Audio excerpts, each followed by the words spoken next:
নাম আব্দুল উজ্জা, কালিমা পড়ার পর নাম হয়ে গেল আব্দুর রহমান। এই সাহাবীর সাথে সব সময় বিড়াল থাকে। কি থাকে? জাহিলি যুগের নাম ছিল আব্দুল উজ্জা। উজ্জা একটা মূর্তির নাম, এই মূর্তির গোলাম।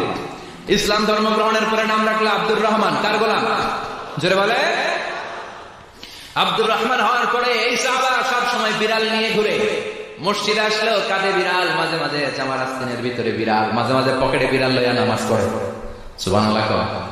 বিশ্বনবী একদিন মজা করে আব্দুর রহমান নামক ওই সাহাবীটারে ডাক দিয়ে বললেন, ও বিড়ালের বাবা, ইয়া আবা হুরাইরা, হে বিড়ালের বাবা।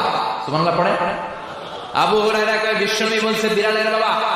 আমার নবী যদিও মজা করে ভালোবাসা থেকে আমার নাম দিয়েছে বিড়ালের বাবা, আজকে থেকে কেউ আমার আব্দুর রহমান ডাকবি না, মরার আগের দিন পর্যন্ত আমি থাকবো বিড়ালের বাবা।